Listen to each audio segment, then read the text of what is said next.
Mateus capítulo 26, a partir do verso 26 ao verso 30. A palavra do Senhor diz: enquanto estavam comendo, Jesus pegou o pão e deu graças a Deus.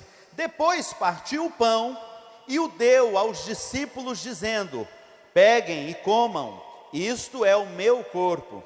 Em seguida, pegou o cálice de vinho e agradeceu a Deus. Depois passou o cálice aos discípulos, dizendo: bebam todos vocês, porque isto é o meu sangue, que é derramado em favor de muitos para o perdão dos pecados. O sangue que garante a aliança feita por Deus com o seu povo. Eu afirmo a vocês que nunca mais beberei deste vinho, até o dia em que eu beber com vocês um vinho novo no reino do meu Pai. Então eles cantaram canções de louvor e foram para o Monte das Oliveiras. Amém? Feche seus olhos novamente, vamos orar ao Senhor. Pai bendito, pela Tua graça e pela Tua misericórdia, nós te pedimos, Senhor, que Tu lances, ó Pai amado, luz sobre o texto que nós lemos, ó Pai amado, em nome do Senhor Jesus, luz do Teu Espírito Santo, nos conduzindo a entender, ó Pai amado, ó Deus, a Tua palavra, em nome do Senhor Jesus, da graça. Prepara esta noite, Senhor, que é uma noite tão especial na vida do Teu povo, quando nos reunimos para cear, e para relembrar, e para trazer à memória, aquilo que foi o maior evento da história, ó Deus, a Tua paixão, a Tua morte, a Tua ressurreição. No nome santo do Senhor Jesus, é que nós oramos já gratos, em nome de Jesus, amém. Amém, igreja? Que culto maravilhoso. Imagina você hoje que participou, nós estamos com a orquestra, nós estamos com o coral, louvores lindos que tocam o nosso coração, que coisa gostosa. Mas não é desse culto de hoje que eu estou falando. Eu estou falando do culto que eu acabei de ler. Olha que culto! A gente pode dizer que de uma certa maneira ele é o primeiro culto da igreja cristã. É óbvio que a igreja vai ser organizada, ela vai ser instituída formalmente lá no Pentecostes, né? Aquele evento de Pentecostes, eu sempre falo por onde eu passo, que toda a igreja de Jesus é pentecostal. Não existe igreja de Jesus que não seja pentecostal, irmãos, né? Porque toda a igreja de Jesus, a própria igreja de Jesus nasceu no Pentecostes, amém? Mas isso é um assunto é um outro assunto. Mas eu posso dizer que ali nós temos como igreja uma celebração de um culto muito especial. Eu me arrisco a dizer que este é o primeiro culto da igreja que vai ser chamada de igreja cristã. E que culto maravilhoso! Neste culto tem cerimônia de lava-pés. João, no capítulo 13, nos mostra que quando Jesus se reúne para estar naquele culto, ele promove a celebração do lava-pés. E a gente talvez não tenha o costume, até pela prática, né, até por causa de toda a mobilidade, né, o lava-pés para eles era mais fácil de fazer, porque as casas dispunham das vasilhas e do costume de chegar em casa e lavar os pés. Mas Jesus institui ali um modelo de serviço, um modelo de vida cristã, de vida no corpo. E ele faz uma cerimônia linda. Imagina aquele momento de culto, queridos, Jesus se debruçando para lavar os pés dos seus apóstolos, Pedro, que sempre é o mais falante de todos, Pedro que tem um gênio forte, um temperamento sanguíneo. Eu costumo dizer que eu e Pedro não somos sanguíneos, nós somos hemorrágicos, e Pedro é aquele hemorrágico, e ele fala: Senhor, não, o Senhor não vai lavar o meu pé, de jeito nenhum, de jeito nenhum. Jesus responde para Pedro o quê? Se eu não lavo os teus pés, você não tem parte comigo. Senhor, então lava o corpo inteiro. E Jesus já ensina, né? Jesus é um líder metódico, né? Jesus podia fazer então vou te lavar, Pedro. Mas ele diz: Pedro, quem já está limpo, não precisa tomar banho outra vez, é só lavar o pé, tá bom. Ele está falando da sua salvação, irmãos. Jesus já está ensinando Pedro e nos ensinando a respeito da salvação. Você não precisa ficar, o sangue de Jesus é eficaz, lavou, está lavado. Mas mesmo assim, sobra aquela poeirinha do dia a dia, aquela falta de perdão, aquela coisa, né, que a gente não conseguiu. Daí Jesus fala assim, então durante o dia a dia, você vai lavando o pé para tirar essa poeirinha, para ficar bonito, porque pode ser que daqui a pouco você seja chamado à presença do Pai, você tem que chegar bonito lá, então não vai chegar com o pé sujo, lava só o pé, tá bom, você já foi lavado, meu irmão, você não precisa, né? Uma das coisas que nós precisamos afirmar, num tempo de tantos relativismo, é a nossa convicção de salvação. Alguém perguntou para mim, pastor, vocês falam que tem certeza da salvação, quem que pode dizer que tem certeza da salvação? Eu falo, irmãos, eu tenho certeza da salvação. Quem tem, levanta a mão aí. Olha para a pessoa do seu lado e diz assim, eu tenho certeza. Eu tenho. Fala em sumatogrosseis, fala, eu tenho certeza. Certeza, irmãos. Daí você está aqui, talvez, e não está entendendo o que eu estou falando. E diz assim, vocês crentes, vocês têm o rei na barriga, né? Acha que todo mundo vai para o céu. Deixa eu te falar, o rei não está na barriga não, o rei está no coração. E porque ele está no coração, tudo se fez novo. Mas de vez em quando a gente precisa se reunir. É por isso que na ceia a gente faz aquele autoexame. Estamos lavando os pés, estamos tirando a poeira do dia a dia, para continuar caminhando em glória. Jesus é o dirigente desse culto, irmãos. Imagina Jesus na direção do culto. Mas ele não é somente o dirigente do culto. Ele também é o pregador da noite. Irmão, quem queria estar nesse culto? Fala a verdade. Quer saber a pregação de Jesus? Né? No texto que a gente leu só tem um resumo, né, de tudo que aconteceu naquela noite ali. Mas se você for em João capítulo 14 a 16, você tem um esboço completo da mensagem de Jesus na ceia do Senhor. Vai lá. Você vai ouvir falando sobre o Consolador que virá, sobre o Espírito Santo da promessa. Você vai ouvir falar de uma das coisas que eu mais gosto no texto bíblico, quando ele diz, Senhor, eu quero que eles tenham em si mesmos a minha alegria completa, aquilo que transborda, aquilo que nos completa como crentes em Cristo Jesus. Ele fala da necessidade da unidade, ele vai pregar sobre a videira. Toda essa mensagem, queridos, está no dia da ceia, Jesus reunidos, ele é o pregador. Que delícia, ouvir um sermão de Jesus. Jesus não precisa ficar usando algum tipo de ilustração, às vezes fazendo uma gracinha, né, para chamar a atenção do auditório, de quem está ali. Jesus, na realidade, os olhos todos estão vidrados nele. Imagina, irmãos, que culto maravilhoso, Jesus está pregando. Mas não bastou isso. Hoje nós fomos ministrados na oração intercessória pelo pastor Carlos Marcelo. Sabe quem que fez a oração intercessória nesse culto? Vai, irmão, vou dar uma chance só. Jesus. Jesus é que faz oração intercessória. Vai lá em João capítulo 17 e lê a oração intercessória de Jesus.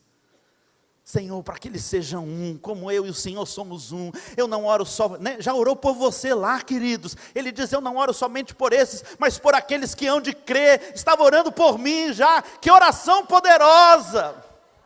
Pensou, queridos? Acaba, você vai, irmãos, hoje nós vamos ter aqui, eu quero, né, faça a introdução da oração intercessória, né, quem quiser, tem um pedido de oração, vem aqui, daí vem algumas pessoas que estão ali na sua luta, como vieram hoje, daí eu falo, eu quero chamar a pessoa que vai fazer a oração intercessória hoje, vem Jesus, o senhor vai fazer a oração intercessória, eu acho que todo mundo sai do lugar e vem para frente, né. Jesus é que faz a oração intercessória, depois vai lá e vê a oração intercessória de Jesus, João capítulo 17, ele orando pelos crentes, orando para que eles sejam fortalecidos, orando pela coisa mais difícil que a igreja tem que viver, que é viver em unidade, queridos, em nome de Jesus, ele vai orando, aquilo é poderoso. Mas é só isso, queridos? Ele dirige, ele prega, ele intercede? Não. Quem que está ministrando o louvor, queridos? Quem que está, uma chance só. Vocês estão quietinhos hoje, hein? Deus me livre. Quem que está ministrando o louvor, queridos? Jesus.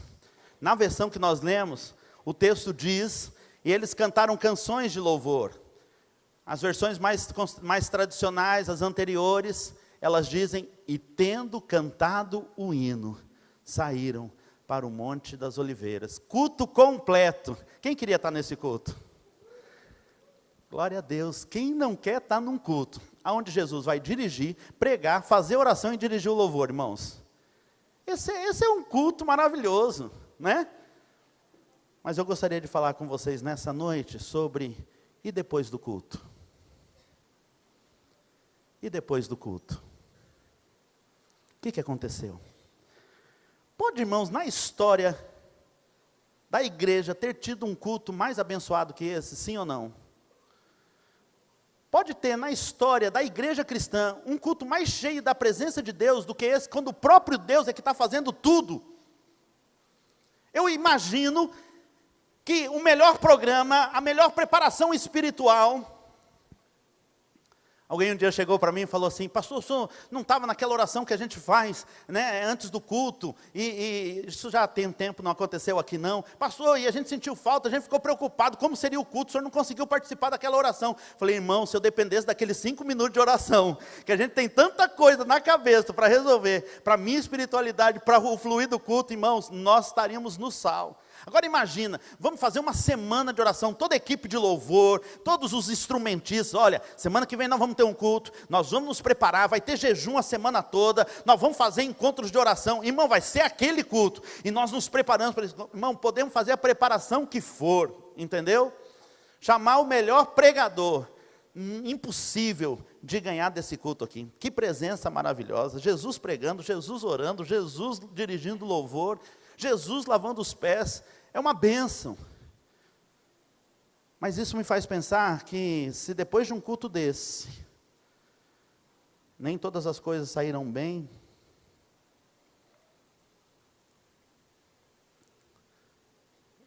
eu queria te perguntar: e você, irmão, depois do culto? É interessante que na hora do culto já acontecem algumas coisas que nos chamam a atenção. Durante o culto, os discípulos disputam entre si quem tem o maior lugar, por exemplo. Na hora do culto.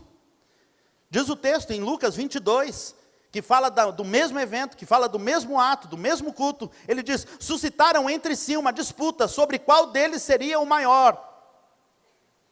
É interessante que mesmo com toda aquela presença de Deus, com todo aquele ambiente espiritual, houve espaço para disputas, houve espaço para brigas. Tinha gente que queria o lugar mais confortável. João já senta do lado de Jesus, já deita no colo de Jesus, olha que folga. Reclina no peito, né, de Jesus, fica ali aconchegado. O tipo de gente que tem nesse culto, queridos: nós temos Pedro, um homem cheio de si, o incrédulo Tomé, gente que busca posição, como Tiago e João. Temos até um traidor, talvez nunca teria, né, nunca estariam na nossa lista de convidados para o culto. Mas esses são os convidados de Jesus para o culto. Mas e depois do culto? Gostaria de falar com vocês algumas coisas que aconteceram depois deste culto maravilhoso. Em primeira delas, a preguiça toma lugar da vigilância. A preguiça toma o lugar da vigilância. Eles saíram do culto e foram para um lugar chamado Getsêmani, Jardim do Getsêmani. E ali Jesus estava angustiado na alma e o chamou para orar. E Jesus avança, vai mais adiante, buscar a face de Deus. Então a primeira turma ficam os primeiros, não ficam 9, né? Ficam 8, porque Judas já não estava. Ficaram 8 numa primeira estação. Depois Jesus sobe um pouquinho mais com os 3, né? Pedro, Tiago e João. E depois vai mais adiante. E busca a face do Senhor. Mas Ele os leva ali para um momento de oração, um momento de intercessão. Quando Jesus volta no primeiro grupo, que são os mais íntimos, que são os parceiros, eles estão ali numa busca tremenda. Poxa, depois de um culto maravilhoso, nós estamos cheios de vontade de buscar mais a face de Deus. É isso que acontece? Eles estão dormindo. Quantas vezes A preguiça, mesmo depois de um culto abençoado, mesmo depois de um congresso cheio da presença de Deus, mesmo depois de um retiro poderoso, quantas vezes deixamos que a preguiça tome o lugar da vigilância, da atitude espiritual vigilante, de buscar a face de Deus? Eu quero te dizer, o que você recebeu num culto como esse, tão especial hoje, não é capaz de te sustentar na próxima provação. A gente pode sair do culto mais abençoado, nós podemos sair impactados do culto, mas se nós não decidirmos manter a guarda erguida, através da oração, do jejum, da busca, da disciplina espiritual, vamos dormir, vai ser desastroso. Pense nisso. Em segundo lugar, a ação da carne toma lugar do domínio do Espírito. Depois do culto, nós não estamos falando, queridos, de gente que estava passeando aí, vendo a banda passar, não. Eles tinham acabado de sair de um culto espiritual, cheio da presença de Deus. Em primeiro lugar, a preguiça tomou conta. Em segundo lugar, a carne assumiu o controle. Jesus está orando, ele já pergunta para os apóstolos, segunda vez, vocês estão dormindo, nem uma hora puderam velar comigo. Nisso chega os guardas, para que vieram prender a Jesus, e quando eles estão chegando, liderados por Judas Iscariotes, Pedro então tira a espada e corta a orelha do servo chamado Malco, um dos guardas. Quero te perguntar, o que um crente está fazendo armado depois do culto? Discípulo de Bolsonaro, né?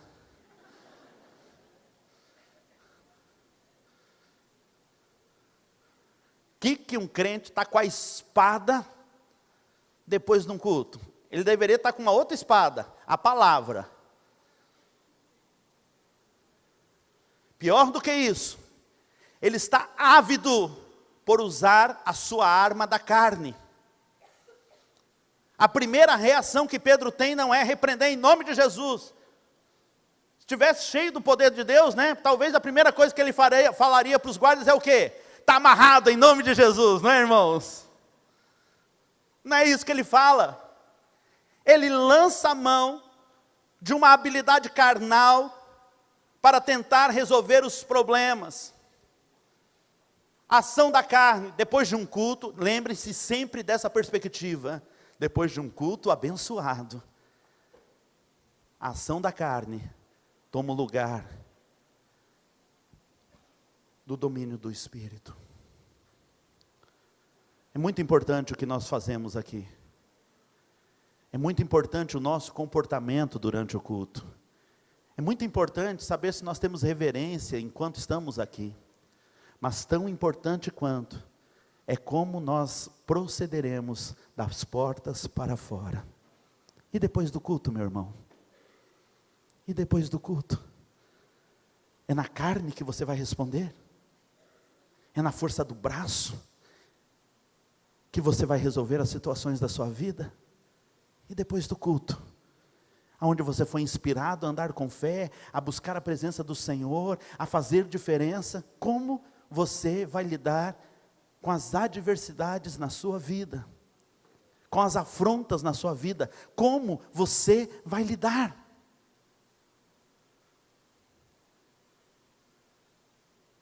Sua língua vai ser mais rápida do que o seu coração na presença do Senhor? Como que você vai agir depois do culto? Terceiro lugar, a traição toma o lugar do compromisso. A traição toma o lugar do compromisso. Uma das coisas mais tristes da traição de Judas a Jesus é a forma como ele escolhe para trair a Jesus. Judas chega com alguns soldados, e para identificar Jesus no meio dos outros, ele usa o quê? Um beijo. Eu imagino a cena, porque a expressão de Jesus me leva a ter esse discernimento. Ele diz: ei, você decidiu assim, É assim que você tomou a decisão de me trair, Judas. Você podia apontar o dedo, não é a forma mais comum apontar o dedo grosseiramente, uma coisa áspera, dizer, é aquele ali. Muitas vezes a gente faz isso, né? Aponta o dedo para o outro. Essa é uma forma, mas você escolheu um beijo. Jesus se admira com aquilo. Jesus se constrange com a forma com que Judas escolheu traí-lo. Isso é sadismo. É como se ele estivesse falando, você está sendo sádico, cara. Você escolheu um beijo para me trair.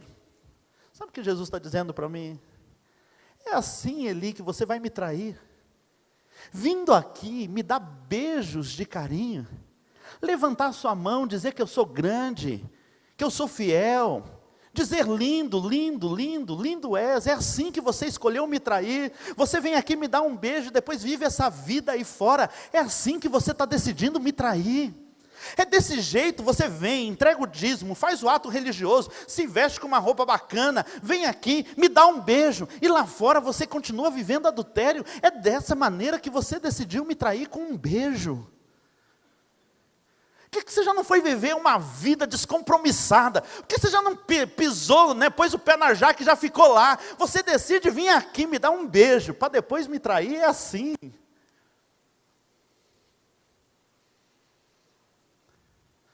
Quantos de nós, depois do culto, trocamos o lugar do afeto, do compromisso, da intimidade pela traição?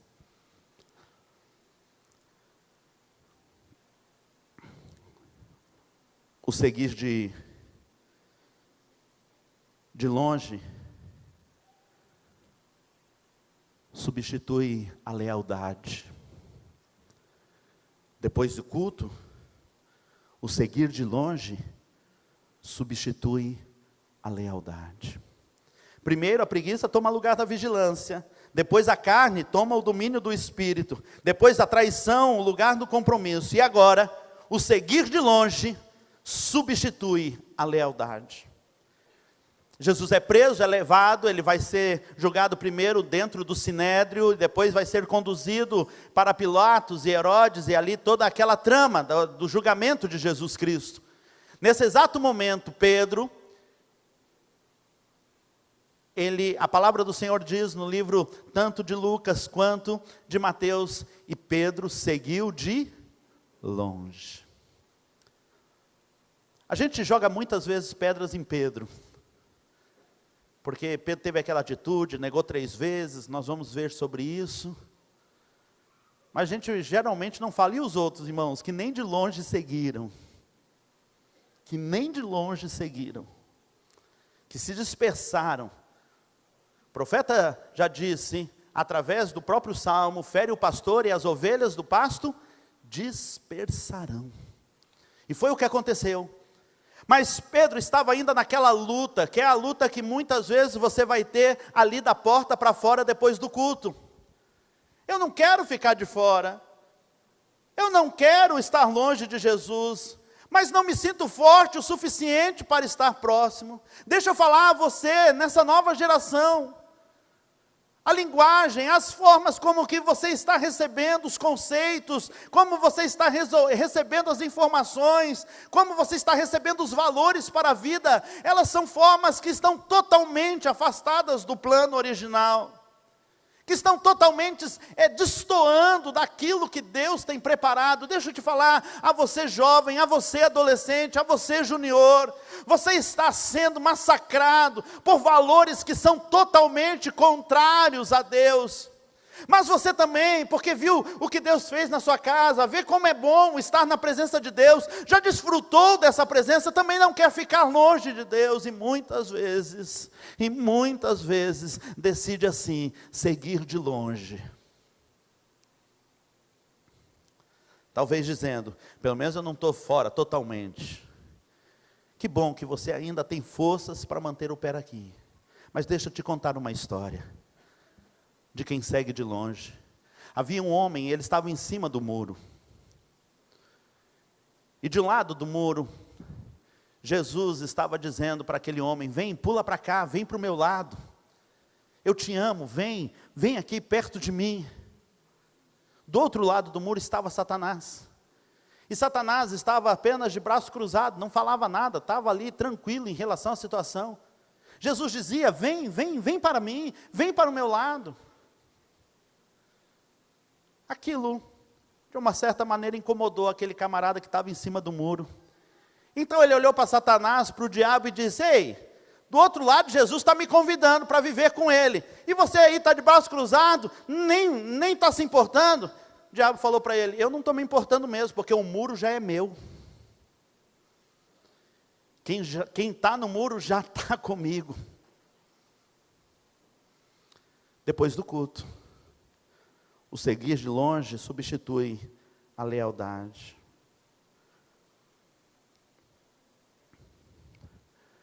Depois do culto, a declaração de fé é trocada pela falta de zelo com a palavra. Jesus está no culto, e num momento de culto, porque, querido, foi um culto abençoado, teve revelação no culto, glória a Deus. Jesus, pelo menos 2 revelações são muito fortes ali. Ele diz primeiro: um de vocês vai me trair. E o segundo, ele fala para Pedro, fala: Pedro, hoje Deus tem uma palavra para você, Pedro. Teve revelação no culto. Jesus revelou àqueles apóstolos o seguinte: olha, nessa noite, todos vocês se dispersarão, vão me abandonar. O que Pedro responde? Eu não. Eu não. Percebe que Pedro só fez um ajustezinho na palavra que ele tinha dado para Deus. Ele só fez um ajustezinho na palavra que ele tinha dado para Jesus. Ele continuou lá na fogueira, porque ele estava seguindo de longe. Alguém chega e fala: rapaz, você andava com ele. Ele continuou dizendo: eu não, mas ele disse: eu não conheço esse homem. Senhor, todos podem te negar, eu não. Isso no meio do culto, isso na hora do calor, no meio do louvor. Ele diz: eu te amo, Senhor, eu te exalto, Senhor, eu estou contigo, Senhor, a minha vida é tua, Deus, tu és fiel, Senhor. E ele canta, se expressa, ouve, ele dá brados de vitória. Ele diz: eu sou pelo Senhor. Aqui ele marcha, aqui ele é firme. Aqui ele diz: eu não vou cair. Mas lá na fogueira da provação, quando o mundo requer o seu testemunho, você diz: eu não conheço. Não, mas você é crente, porque eles falam, é interessante, a Bíblia, queridos, não tem uma vírgula na Bíblia que está ali por acaso. E aí, alguém que está ali no meio daquela fogueira, no pátio, perto do julgamento de Jesus, diz: o teu sotaque te denuncia. Rapaz, você está falando que você não é crente, não, mas o teu jeito de falar, eu já vi você soltando um glória a Deus aí, já ouvi você falando um Deus fiel, o teu sotaque, você é mesmo. Não, não é assim que eu sou crente, eu sou batista, é bem parecido até com católico, a gente pode tudo. Irmãos. E com respeito aos católicos, porque em nome de Jesus, eu os vejo muitas vezes com muito mais compromisso do que a gente. Mas viramos a religião do tudo pode, do nada a ver. Nada a ver. Não é assim. Minha igreja não é daquelas que proíbe, não. Lá na minha igreja é bacana. A gente... Não, mas você é crente. Não é assim. Deixa eu te explicar. Religião, tudo faz bem. Todo mundo precisa ter religião. Religião e futebol a gente não discute. Mentira, porque futebol você discute. Na hora da religião é que você vaza. Você usa essa comparação, mas na hora do futebol você briga pelo seu time. Eu já falei isso aqui, não é o tema da mensagem, mas o nosso time faz um monte de coisa errada, contrata errado, faz negócio errado, sonega imposto, pede, joga mole, né? Não está nem aí para a camisa. Ninguém abandona time, querido. Quem já trocou aqui o Flamengo pelo Vasco? Levanta a mão. Ninguém, queridos. Ninguém. Só conheço um cara que fez isso. O cara era vascaíno, recebeu a notícia de que ia morrer. Primeira coisa que ele fez, vai demorar, não, vai morrer nos próximos dias. Ele foi lá e se cadastrou na torcida do Flamengo. Ele comprou camisa do Flamengo, uma bandeira do Flamengo. Ninguém entendeu aquilo, ele nasceu vascaíno. Daí fala, mas o que você está fazendo? Ele falou, se é para morrer, que morra um flamenguista, não um vascaíno. É o único que eu conheço. Ninguém troca de time, mas de igreja, irmãos, a gente troca assim, qualquer motivo é motivo. Qualquer motivo é motivo, qualquer coisa desagrada, qualquer coisa a gente vira o beicinho para lá e fala, não brinco mais também, viu pastor, na sua igreja. E depois do culto, irmãos? E depois do culto? Qual vai ser o nosso comportamento? A preguiça vai tomar lugar? A carne vai dominar? As palavras de fé vão se transformar em palavras de negação? Como vai ser depois do culto? Importa muito. Às vezes a gente faz algumas ponderações erradas. A gente olha para a pessoa, às vezes ela não vem adequadamente vestida à igreja, está faltando peça, alguma coisa assim, a gente olha para o outro e diz, isso é roupa de vir na igreja? Minha pergunta é roupa de andar fora da igreja? Tem música que eu posso cantar lá, que eu não posso cantar aqui? Deixa eu te dizer, a cozinha da sua casa, o seu quarto, o seu banheiro, tem que ser tão consagrado quanto esse ambiente de culto. Porque importa muito para Deus o nosso comportamento depois do culto. Olha para o seu irmão que está ao seu lado e diz, e aí meu irmão, e depois do culto? Como vai ser? Você pode fechar os seus olhos. Você pode agora, mediante essa palavra, eu queria que você tivesse essas duas perspectivas.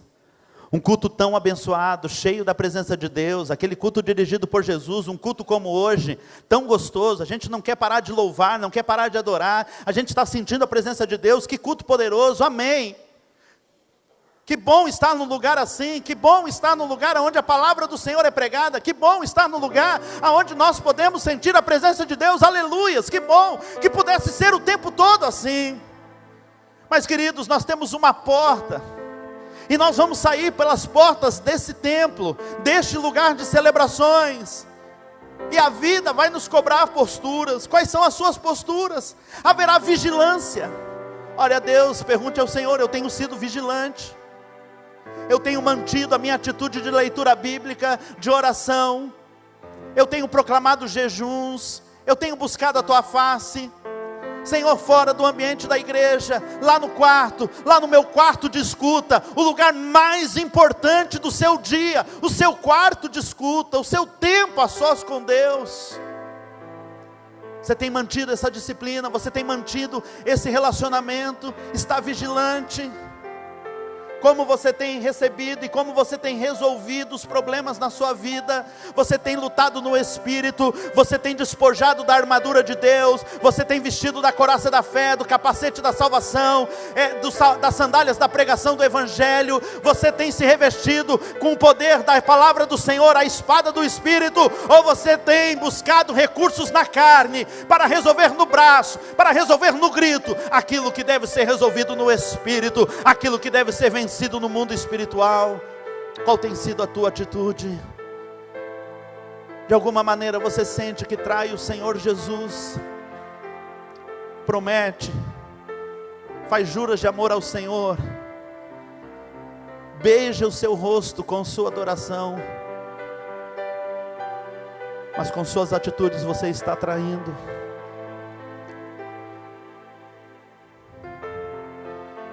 Está seguindo de longe, não quer ficar fora, mas também não está totalmente dentro. Quer ver o que Deus está fazendo dentro da igreja, mas não consegue, anda afastado, rodeando, sem assumir compromissos. Só estarão lá os que estiverem da porta para dentro, E a porta não é a porta da igreja, é a porta do compromisso com Jesus. Às vezes você é daqueles que já está há anos congregando conosco aqui, mas nunca tomou uma atitude de compromisso. Saiba, haverá mais rigor para você. Haverá mais rigor para você que tem ouvido palavra, mas não tem se submetido a um compromisso com Jesus. Pare de seguir Jesus de longe. Hoje é o seu dia de firmar compromisso com Ele. Seu entusiasmo de fé, suas palavras, suas declarações estão sendo substituídas por negação ao nome de Jesus. Não é tanto assim, não é desse jeito também. Como você tem sido evasivo.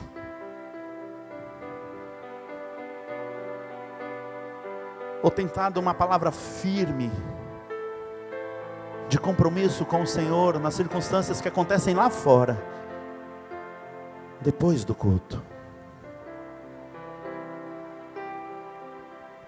Deixa eu lhe fazer mais uma vez essa pergunta. E depois do culto? E depois do culto? Como é que tem sido?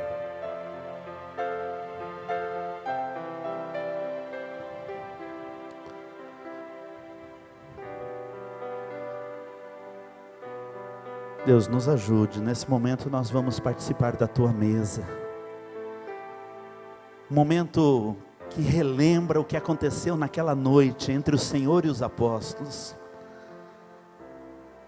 E glórias a Deus, porque mesmo que a gente não possa experimentar a presença física, nós sabemos, o Senhor está aqui. Eu preguei, Senhor, mas eu sou só um instrumento. Quem falou os corações de cada pessoa aqui foi o Senhor, através do teu Espírito. Muito obrigado. O Senhor é real. Nós não estamos rememorando um passado distante. Nós estamos, Senhor, trazendo à memória aquilo que é verdade, realidade. Se participamos da mesa do Senhor, é porque cremos, o Senhor está aqui no nosso meio. E nós queremos participar de maneira digna diante da tua mesa, mas nos ajuda também, Senhor, a manter a dignidade na vida depois do culto. É a nossa oração. Não vamos conseguir por nós mesmos, não vamos. Por isso te pedimos, revista-nos do poder do teu Espírito, em nome de Jesus. Amém. Amém. Glórias a Deus. Nós vamos participar da mesa do Senhor, a ceia do Senhor. Quem participa dessa ceia? Participa aqueles que já entregaram a sua vida a Jesus, que já fizeram publicamente a manifestação da sua fé em Cristo Jesus. E que em segundo lugar, tenham também feito pública profissão de fé e desceram as águas do batismo, testificando: eu sou de Cristo Jesus, eu tenho compromisso com Cristo Jesus. Em terceiro, que estejam em comunhão com a sua igreja. Deixa eu te falar uma coisa. Às vezes você é um crente evangélico, já foi batizado, mas por algum motivo está num processo de disciplina na sua igreja. Eu quero te dizer duas coisas. Em primeiro lugar, você é muito bem-vindo aqui. Se de alguma maneira, como igreja, nós podemos ajudar a restaurar essa situação importante. Mas se você está debaixo de disciplina na sua igreja, eu quero te orientar a, com muito temor no coração, a não participar deste momento, a restaurar os laços com a sua casa, com a sua igreja. Pastor, isso já aconteceu há tanto tempo, isso, pastor, foi em um lugar tão distante, não tem mais como eu fazer isso, eu não tenho condições de fazer assim. Então, nos procure, porque nós vamos orientá-lo a restaurar espiritualmente este laço, para que você tenha liberdade de participar da mesa do Senhor. Amém? Crentes em Cristo Jesus, que foram batizados na água, que estão em comunhão com o corpo de Jesus, você é o convidado a participar deste momento. Hoje, nós teremos algumas pessoas especiais que vão estar ceando pela primeira vez. São os nossos juniores que batizaram pela manhã, e eu gostaria de chamá-los aqui, para que pudessem estar assentando aqui à frente. Por quê? Porque a gente tem esse costume a primeira ceia, nós pastores termos o privilégio de servir esses nossos novos irmãos na fé, amém? Quero chamar rapidamente, venha, a Alice Santos Alexandrino, a Ana Clara Santos da Rocha, a Ana Luísa Alves Carvalho, o Arthur Braga Vitória, o Gabriel Camargo de Freitas Cornélio, o Gabriel Sobreira Martins, a Isabela Leite Pereira, o João Heitor Sobreira Lima, o Vicente Veiga Polatti Ferreira. Você pode recebê-los com uma salva de palmas. Glória a Deus. Glórias a Deus. Queria pedir, entregar os certificados. Deus abençoe, viu? Em nome de Jesus. Vocês dois estão sentados aí no fundo, não é para ficar girando na cadeira, não. Não, irmãos, eu sou da exortação. Vocês já são minha ovelha agora é na dureza. Tá bom? Deus abençoe. Nós vamos ceiar nesse momento, conduzidos pela adoração da orquestra e do coral. Nós estaremos cantando o primeiro hino, e neste hino estaremos recolhendo, participando da mesa. Você que vai participar da ceia, você vai até uma das mesas, há duas aqui na frente, há mesas postas lá ao fundo, e vai se servir, e aguarde, volte para o seu lugar e aguarde, para que a gente possa participar todos juntos, amém? Vamos neste momento.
No primeiro dia da festa dos pães sem fermento, os discípulos chegaram perto de Jesus e perguntaram: onde é que o Senhor quer que a gente prepare o jantar da Páscoa para o Senhor? Ele respondeu: vão até a cidade, procurem um certo homem, digam: o mestre manda dizer, a minha hora chegou, os meus discípulos e eu vamos comemorar a Páscoa na sua casa. Os discípulos fizeram como Jesus havia mandado e prepararam um jantar da Páscoa. Quando anoiteceu, Jesus e os 12 discípulos sentaram para comer. Durante o jantar, Jesus disse: eu afirmo a vocês que isto é verdade. Um de vocês vai me trair. Eles ficaram muito tristes e um por um começaram a perguntar: o Senhor não está achando que sou eu, está? Jesus respondeu: quem vai me trair é aquele que come no mesmo prato que eu. Pois o Filho do Homem vai morrer da maneira como dizem as Escrituras Sagradas, mas ai daquele que está traindo o Filho do Homem. Seria melhor para ele nunca ter nascido. Então Judas, o traidor, perguntou: mestre, o Senhor não está achando que sou eu, está? Jesus respondeu: quem está dizendo isto é você mesmo. Quando estavam comendo, Jesus pegou o pão e deu graças a Deus. Depois partiu o pão e deu aos seus discípulos, dizendo: peguem e comam, isto é o meu corpo. Queridos, quando Jesus está na ceia, Ele dá a última oportunidade para Judas. Jesus não chamou Judas para ser um dos 12, para que o traísse. Jesus iria morrer de qualquer maneira, mesmo que nenhum dos 12 os tivesse traído. Não foi porque ele foi traído que ele morreu. Ele morreu porque ele veio para isso. E ele deu durante 3 anos, se revelando totalmente a Judas, para que Judas mudasse a sua escolha, mas Judas não mudou a sua escolha.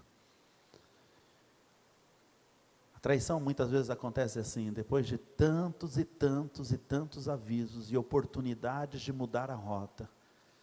Se nessa noite, Deus está te dando uma oportunidade de mudar a rota, mude a rota. Enquanto comiam, Jesus pegou o pão, deu graças e disse: esse é o meu corpo. Nós vamos participar do corpo, porque este é um privilégio, ser família de Deus em Cristo Jesus. Comamos conforme a ordenança do Senhor.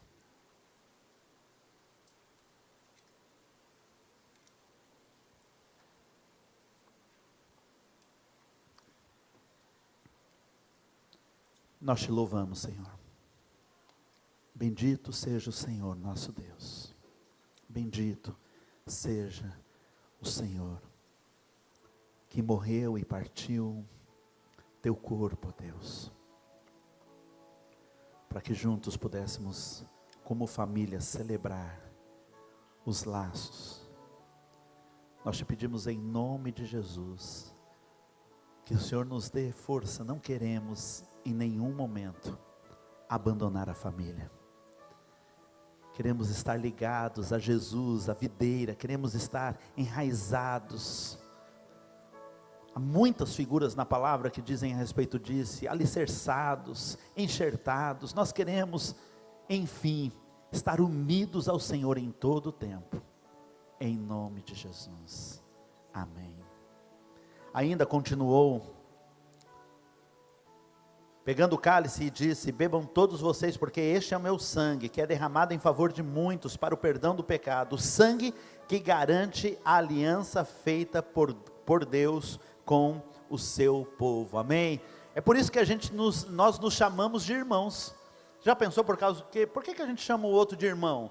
Né? É só um costume? Não, queridos, é uma verdade espiritual. Nós recebemos o mesmo sangue, somos da mesma família, amém? Diz aí meu irmão, olha para a pessoa que está ao seu lado, diz: meu irmão, ninguém mexe com você, tá? Mexeu com você, mexeu comigo. Diz assim: nós somos irmãos de sangue. Nós somos irmãos de sangue. Glórias a Deus. Queridos, nós vamos cantar junto com a orquestra e o coro o último hino, mas antes nós vamos partilhar do cálice, e você vai trocar com a pessoa que está ao seu lado, dizendo: até que juntos bebamos lá na glória. Pode trocar com as pessoas que estão próximas a você, até que a gente esteja junto, amém? Glória a Deus, glórias a Deus. até que a gente esteja junto, em nome de Jesus. Amém? Glória a Deus. Tomando o cálice, disse: bebam dele todos, em nome de Jesus. Façamos conforme a ordem do Senhor Jesus, e quando você for bebendo, você pode levantar em nome de Jesus e glorificar o seu santo nome. Aleluias, glórias a Deus. A orquestra e coral nos conduzirão nesta adoração em nome do Senhor Jesus.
Queridos, se você está conosco pela primeira vez hoje, segunda, terceira vez, tem sala VIP, um espaço VIP, um papo VIP, uma lembrança VIP, um tempo VIP para você lá na saída, a última salinha lá à esquerda, na saída. A gente quer encontrar você lá, eu quero bater um papo com você, queremos conhecer você.